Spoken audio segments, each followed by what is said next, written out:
ஓம் சாய்ராம், ஜெய் சாய்ராம். என் அன்பு குழந்தையே, ஒரு செயலை தொடர்ந்து செய்து கொண்டு இருப்பவன் அனுபவங்களை பெறுகிறான். சிறு துளியாய் தொடங்கி காட்டாற்று வெள்ளமாய் மாறுவது தொடர் முயற்சியால்தான். வெற்றி பெறும் வரை பொறுமையுடன் செயலில் இருந்தால் நிச்சயமாகவே வெற்றி கிடைக்கும். கதவை தட்ட சந்தர்ப்பம் கிடைத்தால் தட்டிவிடுங்கள். கதவை தட்டாத காரணத்தால் எத்தனையோ வாய்ப்புகள் உங்களை அறியாமலேயே நீங்கள் விட்டிருக்கலாம், இழந்தும் இருப்பீர்கள். தோல்வி நேர்ந்து விடுமோ என்ற பயத்தில் எதுவும் சாத்தியமாகாது. நம்மால் முடியாது என்று எண்ணி ஆரம்பத்திலேயே நீங்கள் ஒதுங்கி விடாதீர்கள். ஏனென்றால் இந்த உலகில் சாத்தியமில்லாதது என்று எதுவுமே இல்லை. சாத்தியம் இல்லாதது எதுவுமே இல்லை என்று நம்பி தொடர்ந்து முயற்சி செய்கின்றவர்கள்தான் பல்வேறு கண்டுபிடிப்புகளையும் சாதனைகளையும் செய்து இறுதியில் தங்கள் வாழ்க்கையில் வெற்றி கண்டுள்ளனர். நம்பிக்கையும் முயற்சியுமே திருவினையாக்கும் என்பதை ஒருபோதுமே நீங்கள் மறந்து விடாதீர்கள். செய்யும் ஒவ்வொரு காரியத்திலும் என்ன செய்கிறோம், எதற்காக செய்கிறோம் என்று செய்வதை தெளிவுடன் செய்வதே சிறந்தது. தவறுகளை ஒப்புக்கொள்ளும் தைரியமும் அதை திருத்திக் கொள்வதற்கான பக்குவமும் தான் வெற்றிக்கான முதல் வழி. மனதை அமைதியாக்கி கண்ணை மூடி உங்கள் வாழ்க்கையை நினைத்து பாருங்கள். இங்கு யாருக்கும் யாரும் யாதுமே நிரந்தரமில்லை. ஒரு நாள் எல்லாமே வெற்றிடம்தான். அப்படி இருக்கையில் ஏன் நீங்கள் இதற்கு போய் உங்கள் மனதை போட்டு குழப்பிக்கொள்கிறீர்கள்? ஏன் எல்லா நேரமும் அது கிடைக்கவில்லையே, இது நடக்கவில்லையே என்று புலம்பிக் கொண்டு இருக்கிறீர்கள்? உங்களுக்கு எது வேண்டுமோ, எந்த லட்சியத்தை அடைய நினைக்கிறீர்களோ அதை மனதில் கொண்டு செயல்படுங்கள். ஒரு நாள் கண்டிப்பாக அது உங்களை வந்து சேரும். அதுவரை எதற்கும் மனதில் கஷ்டப்பட்டு கொண்டிருக்கிறீர்கள். எதற்காக கஷ்டப்பட்டு கொண்டிருக்கிறீர்கள்?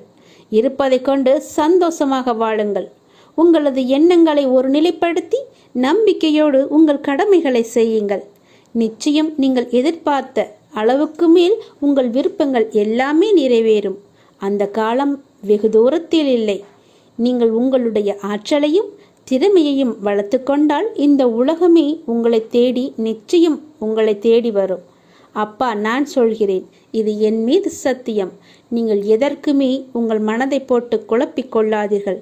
உங்களுக்கு என்று ஒரு வாய்ப்பு கிடைத்தால் அந்த வாய்ப்புக்குள்ளே நீங்கள் நுழைந்து விடுங்கள். அந்த வாய்ப்பு தான் உங்களுக்கான வெற்றிக்கான வழி என்று நினைத்து கொள்ளுங்கள். வீட்டிலேயே முழங்கியிருப்பதால் ஒன்றுமே உங்களுக்கு தெரியாமல் கூட போய்விடும். வெளியே வந்து பாருங்கள், அப்போதுதான் என்ன நடக்கிறது என்று தெரியும்.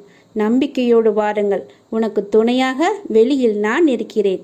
நம்பிக்கையோடு என் பேச்சை கேட்டு என் சொல்படி நட, நல்லது நடக்கும். நான் யார் மீதுமே கோபம் கொள்வதில்லை. ஒரு தாயாகட்டும் ஒரு தந்தையாகட்டும் தன் குழந்தைகள் மீது கோபம் கொள்ள உரிமை இல்லையா? கோபம்தான் அடைவாளா? அப்படி கோபம் அடைந்தால் அது உண்மையான கோபமாக இருக்குமா? அந்த பிள்ளையின் நலனுக்காக மட்டும்தானே இருக்கும். அந்த பிள்ளையே வேண்டாம் என்று ஒதுக்கி விடுவாளா? கிடையாது. அதுபோலத்தான் நானும். கடல் தன்னிடம் வந்து சேர்ந்த தண்ணீரை நதிகளுக்கு திருப்பி அனுப்பியது உண்டா? கிடையாதே. தன்னுடைய குழந்தை என்று தன்னிடமே வைத்துக் கொள்வது போல நானும் உன்னை என்னிடமே வைத்திருக்கிறேன். என் பிரசன்னம் நோயுற்றவர்களை ஆரோக்கியமானவர்களாகவும் அநீதியானவர்களை நீதிமான்களாகவும் சுயநலவான்களை தொண்டு செய்யும் மனமுடையவர்களாகவும் மாற்றுகிறது. நீ என்னுடைய குழந்தை. இதுதான் யதார்த்தமான உண்மை. இந்த யதார்த்தமான உண்மையை புரிந்து கொள்ளுங்கள். நீங்கள் விழிப்புணர்வின்றி தேவையற்ற விஷயங்களுக்காக கோபப்படும் நபராக இருந்தால் உங்களின் முதல் எதிரி நீங்கள்தான் என்பதை தெரிந்து கொள்ளுங்கள். யார் மீதும் எப்பொழுதும் எதற்காகவுமே கோபப்படாதீர்கள். அன்பால் சாதிக்க முடியாததை ஒரு கோபத்தால் சாதிக்க முடியுமா? எதையுமே சாதிக்க முடியாது. எந்த சந்தர்ப்பத்தையும் எப்பேற்பட்ட சூழலையும் சமாளிக்க தெரிந்த அறிவு நிறைந்தவராக நீங்கள் இருக்கலாம். ஆனால் அன்பின் முன் உங்கள் அதே அறிவென்னும் ஆயுதம் பலமிழந்து போகும் என்பதை நினைவில் கொள்ளுங்கள். நீங்கள் விரும்பியது, ஆவல் கொண்டது, இவை யாவுமே முளைக்காது. நீங்கள் விதைத்ததே முளைக்கும். நல்லதை விதைத்து நல்லதை அறுவடை செய்யுங்கள். உங்கள் எதிர்காலத்தை உருவாக்குவதில் அதிக கவனத்தை செலுத்துங்கள். ஏனென்றால் உங்கள் வாழ்க்கையில் மீதி இருக்கும் பகுதியை அங்குதான் கழிக்கப் போகிறீர்கள். உங்களுடைய எதிர்காலத்திற்காக உங்களுக்கு இருக்கும் ஒவ்வொரு நொடியிலும் நல்ல சிந்தனைகளையும் செயல்களையும் உங்களுக்குள் விதைத்து கொண்டே இருங்கள். எதை நினைத்தும் கவலைப்படாதீர்கள். வீணான கவலையினால் உங்கள் வாழ்வின் இனிய தருணங்களை நீங்கள் இழக்க நேரிடும். அதனால் தான் சொல்கிறேன், உங்கள் வீணான கவலையை அப்பொழுதே அந்த நொடியே அழித்து விடுங்கள். வளைவுகள் இல்லாத பாதையும் கிடையாது, கவலைகள் இல்லாத வாழ்க்கை பயணமும் கிடையாது. துணிவோடும் நம்பிக்கையுடனும் செல்லுங்கள். நீங்கள் அடையும் ஒவ்வொரு இலக்கும் மிக அருகில் இருப்பதை நீங்கள் உணர்வீர்கள். இந்த அப்பாவின் துணை எப்போதுமே உங்கள் இருக்கும். எந்த பயமுமின்றி தைரியத்தோடு என்னை நம்பி நீங்கள் வாருங்கள். உங்களுடைய இலக்கு உங்களுக்கு அருகிலேயே இருப்பதை நீங்கள் கண்கூடாக பார்ப்பீர்கள். எந்த ஒரு தடங்களுமின்றி உங்களுக்கான வெற்றி இலக்கை நிச்சயமாகவே எளிதாகவே நீங்கள் கைப்பற்றி விடலாம். வீணான கவலையிலிருந்து உடனே வெளிவர பாருங்கள். யார் உனக்கு துன்பத்தை கொடுத்தார்கள் என்று உனக்கு ஞாபகம் இருக்கிறதா? உன்னுடைய இன்றைய பிரச்சனைக்கு யார் காரணம் என்று ஞாபகம் இருக்கிறதா? எதையும் நீ மறந்திருக்க மாட்டாய். யார் உனக்கு துன்பத்தை கொடுத்தாரோ அவர் இன்றைக்கு நிச்சயம் நன்றாக இருப்பதை போன்ற தோற்றம் உனக்கு தெரிந்து கொண்டிருக்கும். அப்படிதானே? உனக்கு துரோகம் இழைத்தவர்கள் இப்போது நன்றாக செழுமையாக எந்த கவலையும் இல்லாமல் இருப்பது போலதான் உனக்கு தெரிகிறது. கெட்டதை செய்பவர்கள் நன்றாக இருக்கின்றார்கள். நல்லதை மட்டுமே செய்து கொண்டிருக்கின்ற நான் கஷ்டப்படுகின்றேன் என எரிச்சலோ நீ கவலையோ மட்டும் படாதே. அவர்கள் காலையில் பூத்து மாலையில் வாடும் பூவை போன்றவர்கள் என்பதை மனதில் வைத்துக்கொள். ஒரு பூ காலையில் பூத்தால் மாலையில் எப்படி இருக்கும்? வாடி போய்விடும் அல்லவா? அப்படிதான் அவர்களும். இப்போது பூத்து குலுங்கும் நேரம். விரைவிலேயே அவர் வாடும் நேரத்தையும் எட்டி விடுவார்கள். இன்னும் கொஞ்சம் காலம்தான். நீ பொறுமையாக இரு. அவர்கள் வாடப்போவதை நீ கண்கூடாக பார்க்கப் போகிறாய். இப்போது உள்ள மேன்மையிலிருந்து விரைந்து கீழே தள்ளப்படுவார்கள். நீ எப்படிப்பட்டவன் என்பது தெரியுமா? நீயோ விருட்சத்தை போன்றவர். விருட்சமாக வேரூன்றி ஆழமாக நிற்கப் போகிறாய். எல்லோருக்கும் நிழல் தரும் மரமாக இருக்கப் போகிறாய். அநேகம் பேர் உன்னை ஏமாற்ற வந்தாலும் நீ எதற்குமே அயர்ந்து போகாதே. எத்தனை இழப்புகள் வந்தாலும் சோர்ந்து போகாதே. நான் ஆழமாக வேர் விட்டிருக்கும் விருட்சம் என்று சொல்லிக்கொள். நான் ஆலமரம், என்னை யாரும் அசைத்து பார்க்க முடியாது என்று நெஞ்சை நிமிர்த்தி சொல்லிக்கொள். நீ மலர்களை மட்டுமல்ல கனிகளையும் தரப்போகிறாய். அதில் வருகின்ற நன்மை பலருக்கும் பயனாகவே இருக்கும். உன் நிழல் தேடி வரும்போது உன்னால் முடிந்த உதவிகளை அவர்களுக்கு செய்.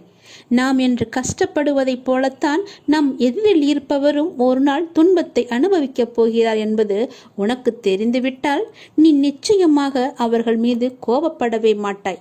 அவர்களுக்காக நீயே பரிதாபப்படுவாய். வேண்டாமப்பா, அவர்களை விட்டுவிடு என்று நீயே உன் வாயால் சொல்லும் அளவுக்கு அவர்கள் நிலை பரிதாபமாக இருக்கப் போகிறது. இன்று நான், நாளை நீ என்று சொல்லிக் கொள்வாய். உனக்கு தவறு இழைத்தவரை பார்க்கும்போது இவரும் தண்டனைக்கு தயாராகிறார் என்பதை தெளிவாக தெரிந்து அவருக்காக நீ பரிதாபப்படு. இப்படி செய்யும்போது எத்தகைய சூழ்நிலையிலுமே நீ பாதிக்கப்பட மாட்டாய். உன் மனதில் குழப்பம் வராது. உன் மனதில் தெளிவு பிறக்கும். உன் மனதில் கவலையே இருக்காது. உன் மனதில் நிம்மதி இருக்கும். எதை பற்றியுமே நீ கவலைப்படாதே. ஏனெனில் அப்போது உன் மனதை படுக்கின்ற நான் நிச்சயம் பல வெகுமதிகளை அள்ளித்தரப்போகிறேன். நீ கவலைப்படாதே. நீ சந்தோஷமாகவே இருக்கப் போகிறாய். நிம்மதியாக வாழப்போகிறாய். உன்னை நான் தானே தேர்ந்தெடுத்தேன். உன்னை வணங்கச் செய்தேன் அல்லவா? அப்படி இருக்கும்போது உன் கர்ம வினைகளை தீர்க்கவும் நல்ல வழிகளை நான் சொல்ல மாட்டேனா? உன் கர்ம வினைகளையும் நான் தீர்க்கச் செய்வேன். விரைவில் உன் மனக்கவலைகள் எல்லாவற்றையுமே அகற்றி உன்னுடைய வாழ்வை அமைதியாக மாற்றித் தருவேன். நீ நீண்ட நாட்களாக எதிர்பார்த்த ஒன்றை நான் உனக்கு தரப்போகின்றேன். மகிழ்ச்சியோடு நீ இருக்கப் போகின்றாய். உன்னுடைய பிரார்த்தனை மற்றும் விரதத்தின் பலனாக உனக்கு தருவதற்காக நான் ஒன்று எடுத்து வைத்திருக்கிறேன். விரைவில் உனக்கான சரியான காலங்கள், சூழல்கள், நேரங்கள் எல்லாம் உருவாக்கப்பட்டு அது உன் கையில் வந்து சேர்க்கப்படும். அது என்ன என்று யோசித்து பார்க்கிறாயா? அது நீ என்னிடம் விரும்பி கேட்டது. எப்போது தருவாய் அப்பா என்று என்னிடம் ஏக்கத்துடன் கேட்டது. அது உனக்கு கிடைக்கும் நேரத்தையும் காலத்தையும் சரியான சூழலையும் உருவாக்கி கொண்டிருக்கிறேன். அதெல்லாம் கூடி வரும்போது நிச்சயம் உன் வாழ்க்கையில் அது சேர்க்கப்படும். உன் கையில் அது கொண்டு வந்து கொடுக்கப்படும். உனக்கு எது கிடைக்க வேண்டுமோ அது யார் தடுத்தாலும் உன் அப்பா விட மாட்டேன். அது உன் கையில் வந்து சேரும் வரை நிதானமாக இருக்க வேண்டும். நீ உன்னுடைய விரத காலங்களில் முன்பை விட நல்ல முறையில் நான் உன்னோடு இருப்பதை நீ நிச்சயம் உணர்ந்திருப்பாய். உண்மைதானே? உன் பிரார்த்தனை விரதத்தின் பலனாக நான் உனக்கு கொடுக்கப் போவதை யாரிடமும் சொல்லாமல் பத்திரமாக வைத்துக்கொள். அது உனக்கு மட்டுமே தெரிந்த ரகசியமாக இருக்கட்டும். யாரிடமும் இந்த ரகசியத்தை நீ வெளிப்படுத்தி விடாதே. இது உனக்கானது, உனக்காக மட்டுமே எடுத்து வைக்கப்பட்டது. இந்த ரகசியம் மீண்டும் மீண்டும் சொல்கிறேன், இந்த ரகசியம் உன்னோடு இருக்கட்டும். வெளிப்படுத்தி விடாதே தங்கமே. ஏன் ரகசியமாக வைத்துக்கொள்ள வேண்டும் என்றுதானே கேட்கின்றாய்? எல்லாவற்றிற்கும் ஒரு காரணம் இருக்கும்போது இதற்கும் ஒரு காரணம் இருக்காதா? என் குழந்தைக்கு தெரியும், என் அப்பா எது சொன்னாலும் அது ஒரு நன்மை இருக்கும் என்றும் ஒரு காரணம் இருக்கும் என்றும் உனக்கே தெரியும். இருந்தாலும் ஏதோ ஒரு ஆவல் நீ என்னிடம் கேட்கின்றாய். நிச்சயம் ஒரு காரணம் இருக்கிறது. அது உனக்கு தெரிய வரும் நேரத்தில் தெரியட்டும். அதுவரை கொஞ்சம் பொறுமையை காத்துக்கொள். நீ எதற்காக நீண்ட நாட்களாக என்னிடம் எதிர்பார்த்து காத்திருந்த ஒன்று உன் கையில் கிடைக்கும் நாளை எதிர்பார்த்து மகிழ்ச்சியோடு காத்திரு. அதை நான் நிச்சயம் உன் வாழ்க்கையில் கொண்டு வந்து சேர்ப்பேன். உன் வாழ்வை அமைதியாக்கி நிச்சயம் மாற்றி தருவேன். உனக்கு தேவையான நிம்மதியையும் நான் தருவேன். உனக்கு தேவையான எல்லாவற்றையுமே செய்து முடிப்பேன். உன் கர்ம வினைகளை தீர்க்கச் செய்வேன். உன்னை நான் தேர்ந்தெடுத்து வளர்த்த குழந்தை அல்லவா? நீ என்னை வணங்கி கொண்டிருக்கும் போது உனக்கு ஏதும் நேராது. நான் பார்த்து கொள்கிறேன். உனக்கான பலன் நிச்சயம் உன்னிடம் வந்து சேரும். மீண்டும் சொல்கிறேன், இதை யாரிடமும் சொல்லாமல் ரகசியமாக கேட்டு உனக்குள்ளேயே நீ வைத்துக்கொள். உனக்கு நல்ல முறையில் நல்ல மாற்றம் வந்து கொண்டே இருக்கிறது. அதை நீ நிச்சயம் உணர்வாய். உன் வாழ்க்கை உன்னிடம் வந்து சேர்க்கப்படும். உன்னுடைய வாழ்வில் இனிமேல்தான் நல்ல வாழ்க்கை உனக்கு அமையப் போகின்றது. இதுவரை இருந்ததை விட அது பல மடங்கு சந்தோஷத்தை உனக்கு அள்ளி அள்ளி தரப்போகின்றது. இதுவரை எத்தனையோ துன்பங்களையும் கஷ்டங்களையும் பார்த்து விட்டாய். இனி வரும் காலம் உனக்கு அப்படி இருக்கப் போவதில்லை. அது உன் வாழ்வில் பல மாற்றங்களை கொண்டு வந்து உனக்கு தேவையான எல்லா வசதிகளையுமே செய்து தந்து உனக்கு என்ன தேவையோ அதை உனக்கு கொடுக்க போகின்றது. ஏனென்றால் உன்னுடைய உண்மையான பக்திக்கும் உன்னுடைய அன்பான மனதுக்கும் நான் அதை தரப்போகின்றேன். நீ என் மீது கொண்ட முழுமையான நம்பிக்கை உனக்கு வீண் போகாது என் தங்கமே. அது போலவே நான் உனக்கு செய்து கொடுத்த சத்தியத்தையும் நான் மீறவில்லை. நான் உனக்கு அதை தருகிறேன் என்று சொல்லி இருந்தேன் அல்லவா? அதை நீ இப்போது பெறப்போகின்றாய். எதிர்காலத்தில் அது உனக்கு கிடைக்கப் போகிறது. எதிர்காலம் என்பது வெகு தூரம் என்பது கிடையாது. நாட்களை நீ எண்ணிக்கொள். அந்த நாட்களை கொஞ்சம் கொஞ்சமாக எண்ணி பார்த்தால் அது உன் கையில் என்று சட்டென்று வந்துவிடும். நான் சொல்வது அனைத்துமே உண்மை. உன்னுடைய வாழ்வில் இதற்கு மேல்தான் பல நன்மைகள் நல்ல நல்ல நிலைமையில் இருக்கின்றது. இன்னும் பல அற்புதங்களை உன்னுடைய வாழ்வில் நீ காணத்தான் போகின்றாய். பல அற்புதங்கள் உன்னுடைய வாழ்வில் நடக்கத்தான் போகின்றன. இப்போது இருக்கும் எதுவுமே உனக்கு நிரந்தரமல்ல. உன்னுடைய கஷ்டங்கள் எதுவுமே நிரந்தரமல்ல. உன்னுடைய கஷ்டங்கள், துன்பங்கள், கடன் பிரச்சனைகள் எல்லாமே உன்னை விட்டு தூர ஓட போகிறது. ஏனென்றால் என்னை நீ வழிபட ஆரம்பித்து எத்தனை எத்தனை நல்ல வினைகளை எல்லாம் நீ செய்திருக்கின்றாய். அவையெல்லாம் நிச்சயமாகவே நல்ல பலனை உனக்கு தரப்போகும். உன்னை நான் பாதுகாத்து கொண்டே வருகின்றேன். உனக்கான நல்ல நல்ல சூழல்களை எல்லாம் அமைத்து வைத்திருக்கின்றேன். நல்லது உன் வாழ்வில் நடக்கப் போகின்றது. நிச்சயமாகவே உன்னுடைய வாழ்க்கை எண்ணி நீ மகிழ்ச்சியில் துள்ளி குதிக்கப் போகிறாய். நான் இருக்கின்றேன். எதற்கும் நீ பயப்படாதே. நான் உன்னை என் கைக்குள் அரவணைப்பாக வைத்து பாதுகாத்து கொண்டிருக்கிறேன். என்னை மீறிதான் எதுவாக இருந்தாலும் உன்னை நெருங்கும். அது நன்மையாக இருக்கட்டும், தீமையாக இருக்கட்டும், என்னை மீறிதான் அது உன்னிடம் வரும். சொல்வது எல்லாமே உன்னுடைய எதிர்கால வாழ்வை என்னைதான் நான் சொல்லி கொண்டிருக்கின்றேன். யாரிடமும் போய் கைரேகையோ ஜோசியமோ எதுவும் பார்க்காதே. ஜாதகம் எல்லாம் பார்க்காதே. ஏனென்றால் உன்னை படைத்தவன் நான். உன்னை படைத்தவன் எனக்கு எது எப்போது எங்கே தர வேண்டும் என்பது மட்டும் எனக்கு தெரியாதா? தேவையில்லாமல் உன் விதியை மாற்றுவேன் என்று சொல்லி பலரிடம் போய் நீ ஏமாந்து நிற்காதே. உன் விதி என்னுடைய கையில் இருக்கிறது. உன்னுடைய வாழ்க்கை என்னுடைய கையில் இருக்கிறது. அதை நல்லபடியாக மாற்றி அமைப்பது என்னுடைய பொறுப்பு. நீ எதை எதிர்பார்த்து காத்திருந்தாயோ, எதை நான் பெற வேண்டும் என்று காத்திருந்தாயோ, அது உனக்கு கிடைக்கப் போகிறது விரைவாகவே. நீ எதிர்பார்த்ததற்கு மேலாகவே பல நல்ல நல்ல அறிகுறிகள் எல்லாம் உனக்கு தென்பட்டு அது உன் கையில் வந்து சேரும் நாளையும் நீ தொட்டு விட்டாய். விரைவில் அது உன் கையில் கிடைக்கும். நீ எதிர்பார்க்காத ஒன்று உன் வாழ்வில் நடக்கப் போகிறது. நீ எதிர்பார்ப்பதற்கு அல்ல, நீ பெறுவதற்காகவே அதை நான் உனக்கு கொடுத்து விட்டேன்.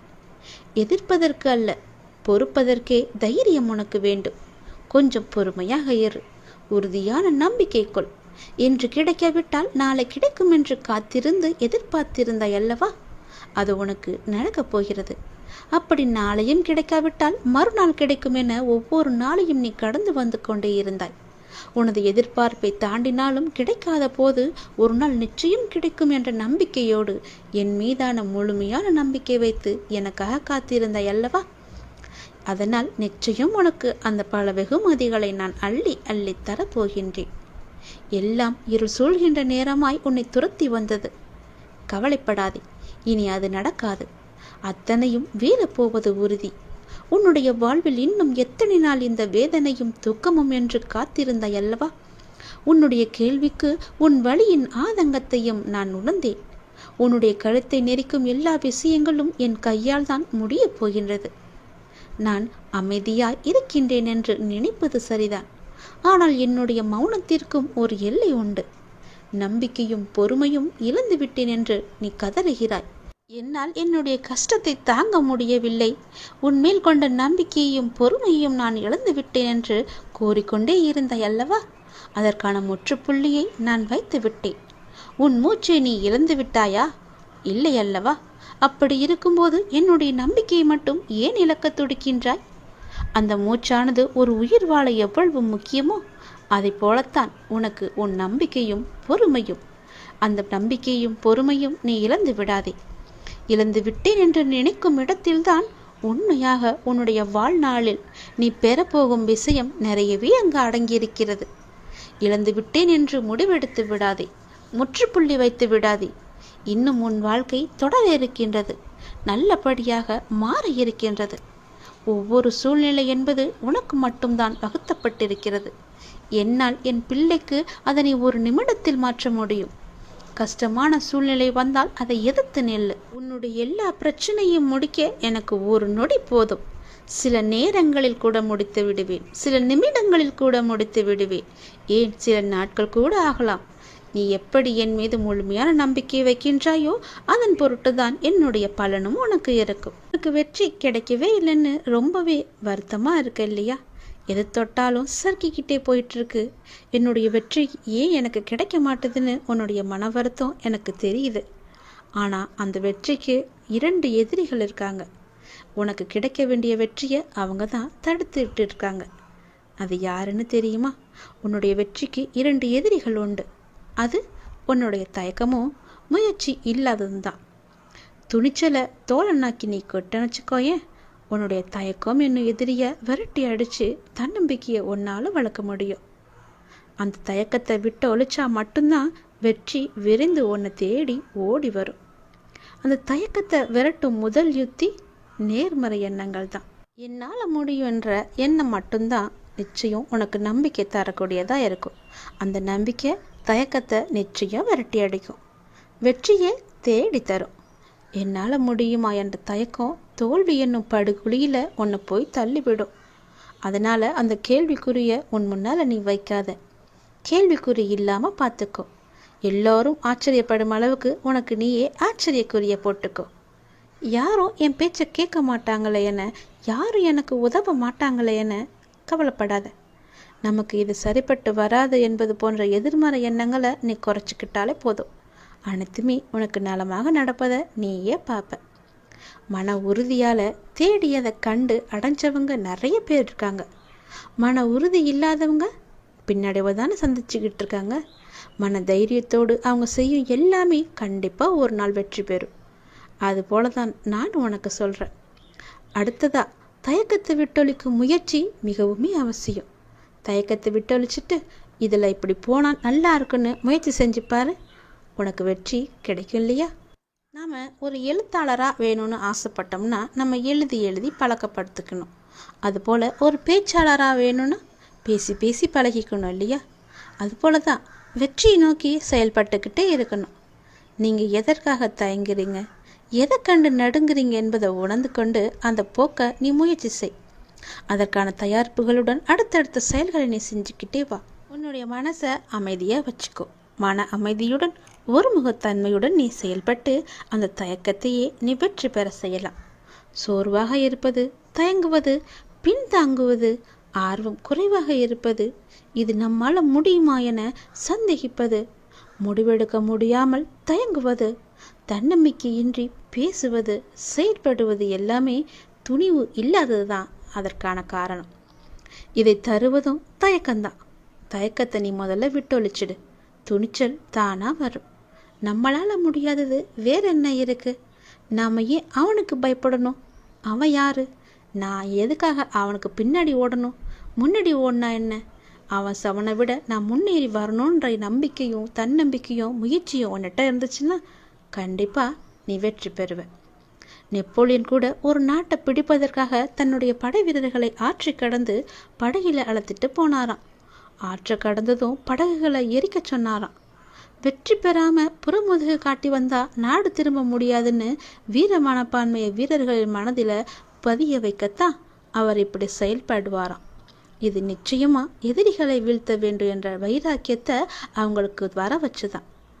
இது நெப்போலியனின் வெற்றி ரகசியங்கள்ல இது ஒன்று. நீங்கள் உங்களை பூனையா நினச்சி கொண்டா பூனை தான், அதை சிங்கமாக எண்ணிக்கொண்டா நீங்கள் பெரிய சிங்கம் இல்லையா?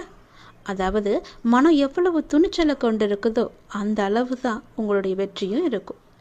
நெப்போலியன் மட்டுமல்ல, தயக்கம் தவிர்த்து துணிச்சலுடன் செயல்பட்டவர்கள் எல்லாம் இன்று வெற்றியாளர்களாகவும் வரலாற்றை மிகவும் இடம்பெற்றவர்களாகவும் இருக்காங்க. தயக்கத்தை தாங்கும் மனநிலையை அழிச்சா நீ மகிழ்ச்சியாக வாழலாம். பொறுமையை கையாண்டுக்கோ. நம்பிக்கையை உனக்குள்ளே வச்சுக்கோ. தைரியத்தை உனக்குள்ளே வளர்த்துக்கிட்டே வா. நிச்சயம் உன் வாழ்க்கை தோல்வியில் முடியாது, வெற்றியில் தான் முடியும். முகமலர்ச்சியோடு நம்பிக்கையோடு ஒவ்வொரு நாளையுமே நீ துவங்கிப்பாரு. உன் வாழ்க்கை என்னுடைய கையில் மட்டும் இல்லை, உன்னுடைய வாழ்க்கை உன்னுடைய கையில் தான் இருக்குது. அதை நீ எப்படி எடுத்துகிட்டு போகிறன்றதுல தான் அது இருக்குது. சந்தோஷமாக எடுத்துகிட்டு போனீன்னா உனக்கு சந்தோஷமான வாழ்க்கை தான் கிடைக்கும்.